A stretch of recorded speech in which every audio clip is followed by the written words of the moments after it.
It was a typical Thursday afternoon in the small town where I lived and worked as an administrative assistant. My life was pretty routine: wake up, work, watch some TV, and then hit the sack. At 34, I was comfortable with my quiet existence, even if it felt a bit lonely at times. I was at the local grocery store, picking up some essentials and maybe a little comfort food. That's when I bumped into Michael for the first time. Michael was the kind of guy you'd notice in a small town like ours, tall, with the kind of physique that screamed he didn't skip gym sessions. I, on the other hand, had always struggled with my weight, and my self-esteem wasn't exactly through the roof. "Oops, sorry about that," Michael said, as we collided near the frozen foods aisle. His groceries almost hit the floor, but he caught them just in time. "No worries, my fault. I was in my own world there," I replied, feeling my cheeks heat up. Why did I have to be so clumsy? "Hey, aren't you Anna from the post office?" he asked, with a curious look. "Yeah, that's me. And you are?" I knew who he was, of course. This was a small town, everyone knew everyone. But I played dumb, partly because I was surprised he knew my name. "Michael, I've seen you around. You have a great smile, you know that?" He flashed me a grin that probably melted hearts on a regular basis. I laughed, a bit too loudly. "Thanks, I guess. You're not too bad yourself," I said, instantly regretting how cheesy that sounded. "Listen, Anna, I was wondering if you'd like to grab a coffee sometime? There's this nice little place I know. It's not fancy, but the coffee's good," he suggested, his eyes locking with mine. I was taken aback. Why would someone like Michael be interested in someone like me? Sure, I'd like that," I managed to say, trying to sound casual. "Great. How about tomorrow after work?" he proposed. Walking home, I couldn't help but feel a mix of excitement and disbelief. Michael seemed genuinely interested, but part of me wondered if it was some kind of joke. After all, why would a fit, good-looking guy like him go for someone like me? The next day, I found myself at the coffee shop, waiting nervously for Michael. I kept fidgeting with my hands, wondering if he'd actually show up. But show up he did, right on time, with that same charming smile. We ordered our coffees, and the conversation started to flow. We talked about work, about living in a small town, and about our hobbies. Michael was easy to talk to, and I forgot all about my insecurities. By the end of the evening, I felt a connection to Michael that I hadn't expected.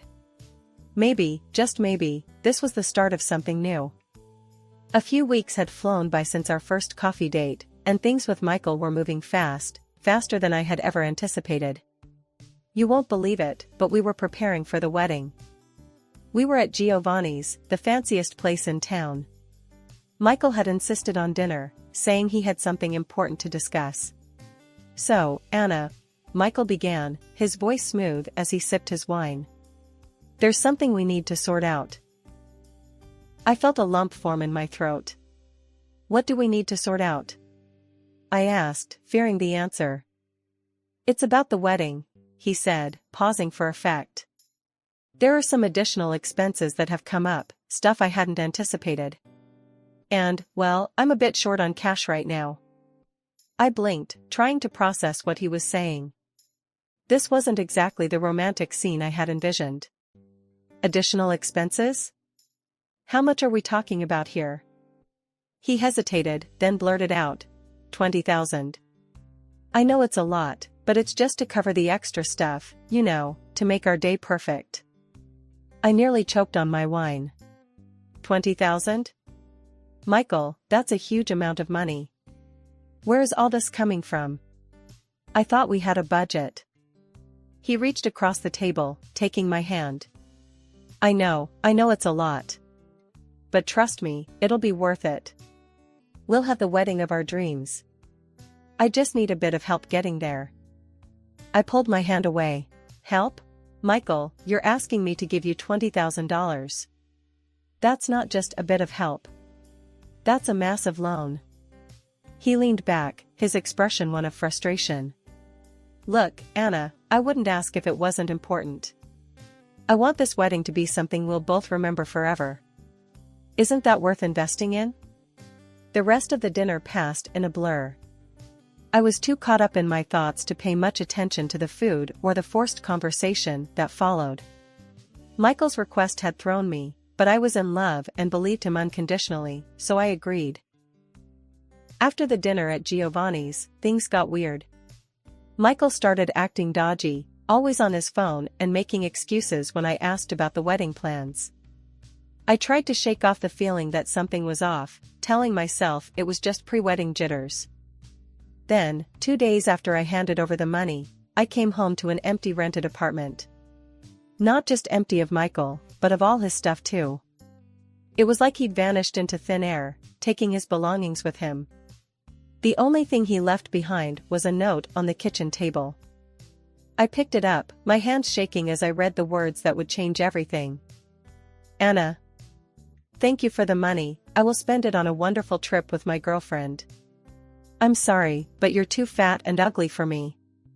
I hope you find a guy who matches you. M. I must have read that note a dozen times, hoping the words would change, but they never did. The pain was indescribable. Betrayal, heartbreak, humiliation, it all hit me at once. And the worst part? The money was gone. All $20,000 of it. I called Lucy, my best friend, the only person I could think of who might understand. Lucy, Michael's gone. He's left me. Took all his stuff, and the money. Left a note saying he can't marry someone too fat and ugly. I choked out, feeling the sting of tears in my eyes. There was a pause on the other end of the line. That son of a... Are you okay? Do you want me to come over? I sniffled, wiping my nose with the back of my hand. Yeah. I mean, no. I'm not okay. But yes, please come over. It didn't take long for Lucy to arrive, and when she did, I was still a mess. She hugged me, letting me cry on her shoulder. This is unbelievable. How could he do this to you? After everything? Lucy was furious on my behalf. I don't know. I just feel so stupid. I gave him the money, Lucy. All of it. What am I going to do? The reality of my financial situation was starting to sink in. We'll figure something out. First, we need to get you back on your feet. Then we'll deal with the money and the rent and all that crap, Lucy said, her voice firm and reassuring. But how? I'm broke, Lucy. Completely broke. And my heart, it's just broken. The weight of everything was crushing me. We start by getting you out of this apartment. You can stay with me for a bit. And then we go to the bank, see about getting a loan or something. And, Anna, we're going to get you through this. You're stronger than you think. Lucy's words were a small comfort, but a comfort nonetheless. In the days that followed, I did what she suggested. Moved out of the apartment, applied for a loan, and tried to piece my life back together. But the betrayal and the financial mess Michael left behind were hard to shake off.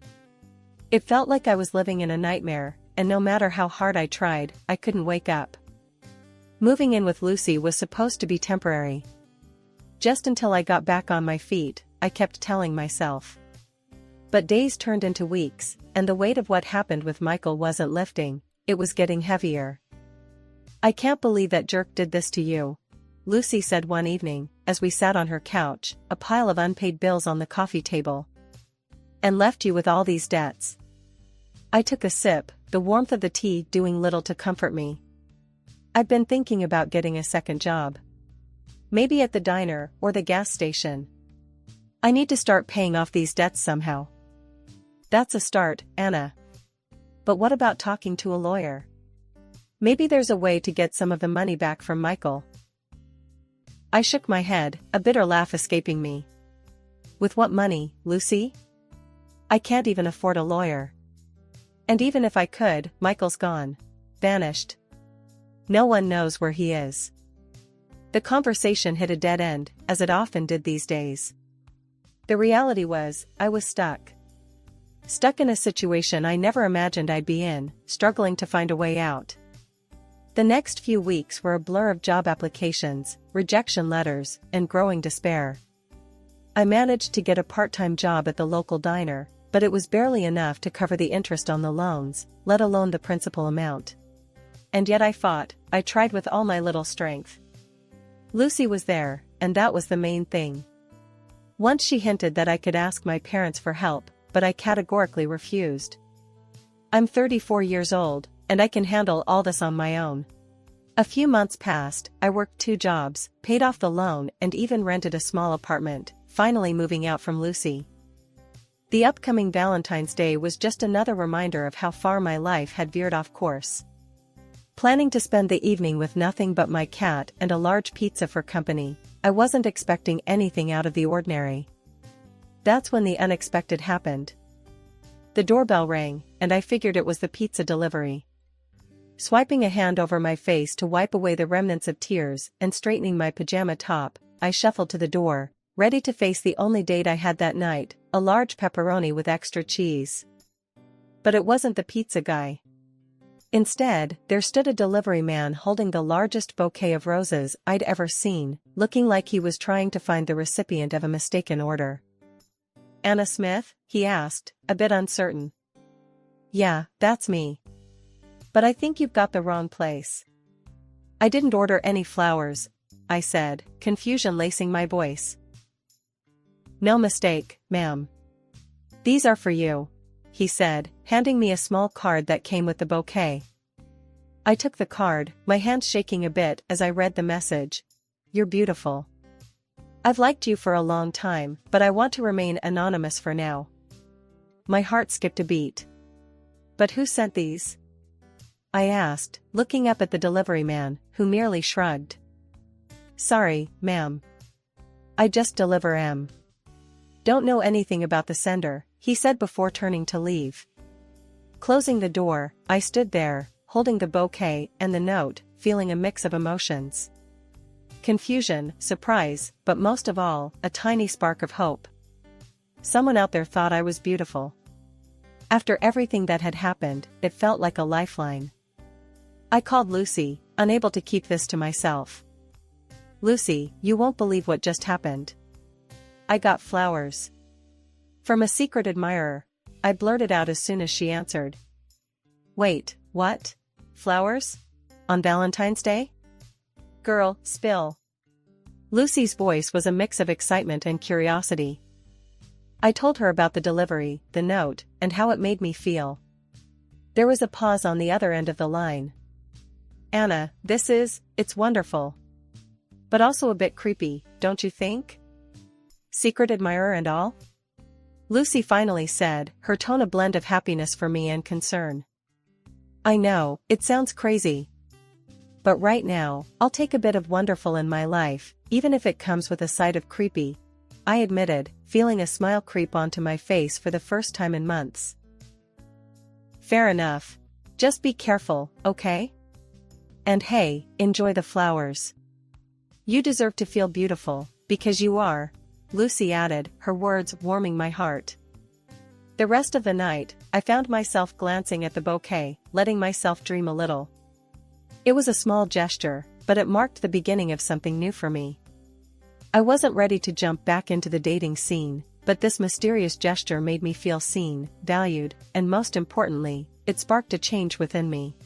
The days following the flower delivery were filled with a new sense of anticipation.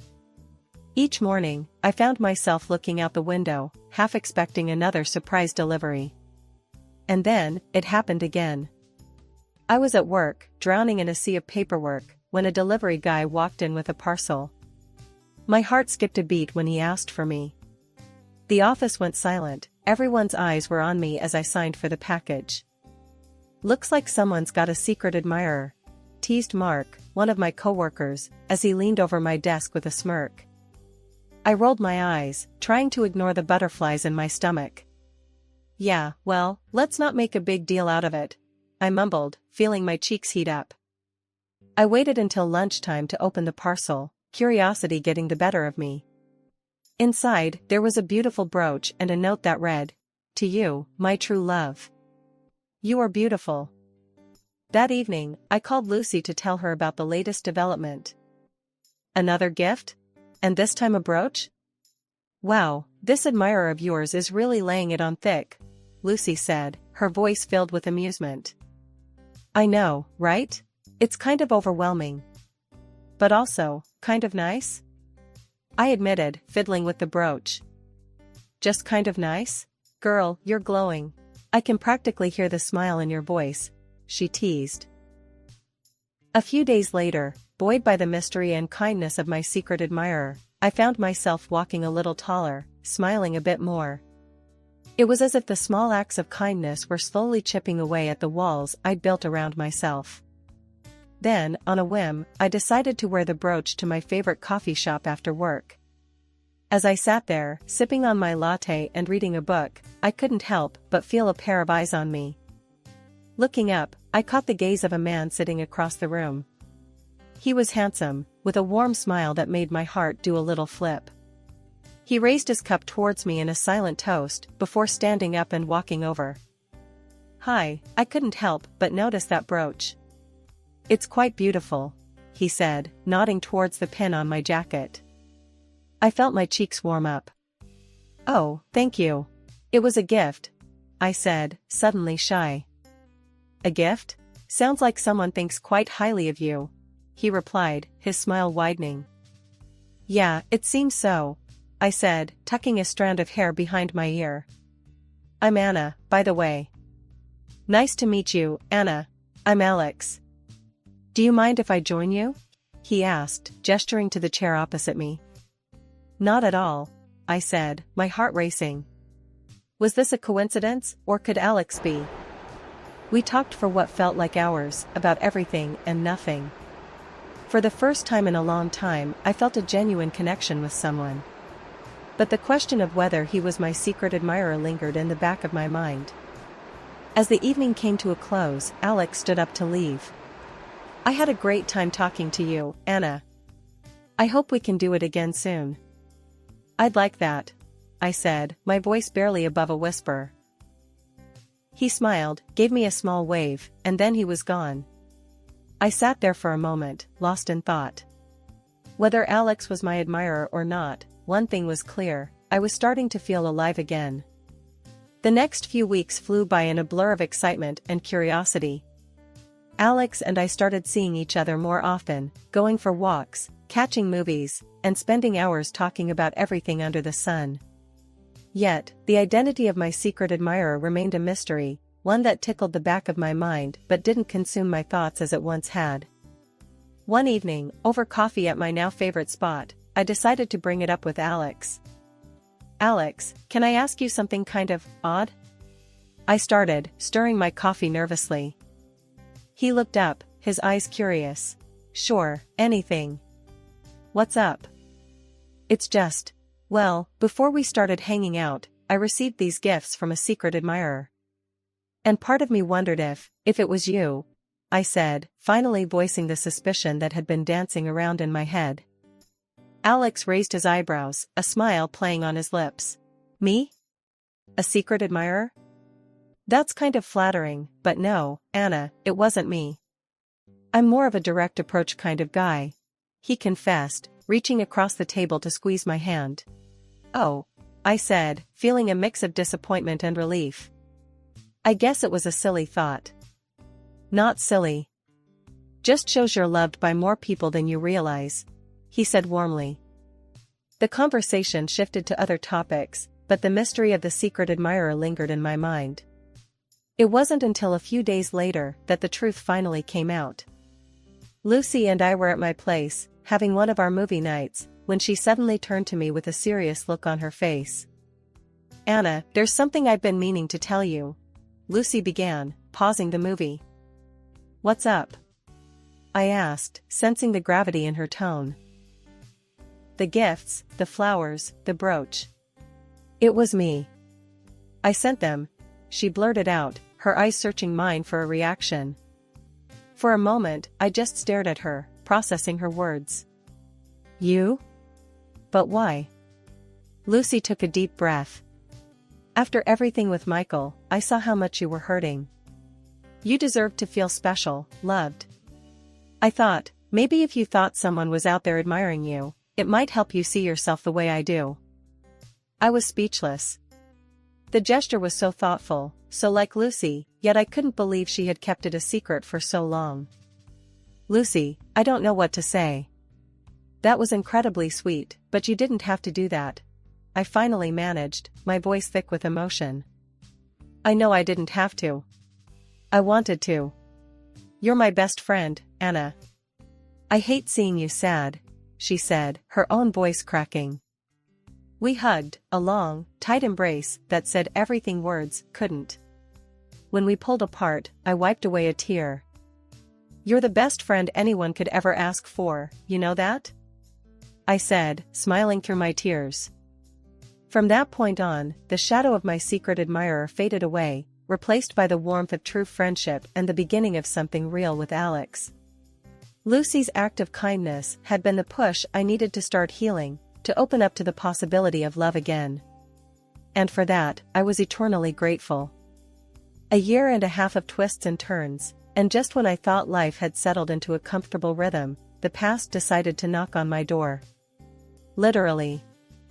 I was flipping through a magazine, ironically the one that featured me as Employee of the Year, when the doorbell rang. Standing there, with a look that mixed regret with desperation, was Michael, my ex-fiancé. Anna, wow. You look incredible, he stammered, his eyes scanning me up and down. I saw your picture in the magazine. Employee of the Year, huh? That's amazing. I raised an eyebrow, not sure whether to slam the door in his face or let him speak. Curiosity won. What do you want, Michael? He shuffled uncomfortably. I messed up, Anna. Big time. The model, well, it didn't work out. And I've been thinking a lot about us, about how I treated you. I'm sorry. Truly. I was hoping, maybe we could start over? The audacity of the man was almost laughable. Almost. Start over? I echoed, disbelief lacing my words. After everything you put me through? I know. It sounds crazy. But I've changed, Anna. I have. And seeing you now, so successful, so beautiful. It just made me realize what an idiot I was. His words, meant to flatter, fell flat. Michael, you didn't just break my heart. You left me in debt, remember? $20,000 worth of wedding expenses? He winced, as if hoping I'd forgotten. Right. The money. Look, I can pay you back. I will pay you back. Just give me a chance to make things right. The thought of getting my money back was tempting, not gonna lie. You return the money, and then we'll talk, I said, more to see if he'd actually do it than any real hope of reconciliation. To my surprise, he agreed. And true to his word, he paid back every cent. But when he came back, expecting open arms, I had a different plan. Here's your money, Anna. Every last dollar. So, what do you say? Can we try again? He asked, a hopeful look in his eyes. I took a deep breath, looking at the man I once thought I'd spend my life with. Michael, getting this money back. It's closure for me. But it doesn't erase what happened. You called me. What was it? Oh, right. Too fat. Ugly. And now you're here because your model girlfriend dumped you, and suddenly, I'm beautiful and charming? He opened his mouth to protest, but I raised a hand to stop him. No, Michael. I've moved on. I found someone who loves me for me. Not for how I look or what I achieve. And I realized I don't need someone who only sees my worth when I'm on the up. I don't need traitors. As he walked away, a weight lifted off my shoulders. I closed the door, turning back to the life I had rebuilt from the ashes he left behind. A life filled with love, respect, and genuine happiness. Alex came into the room, wrapping an arm around my waist. Everything okay? He asked, sensing the shift in the air. I leaned into him, a content smile spreading across my face. Everything's perfect. Let's not let the past take up any more of our present, okay? Okay. He agreed, kissing the top of my head. And just like that, the final chapter of my past closed, leaving me free to fully embrace the beautiful, unwritten future ahead.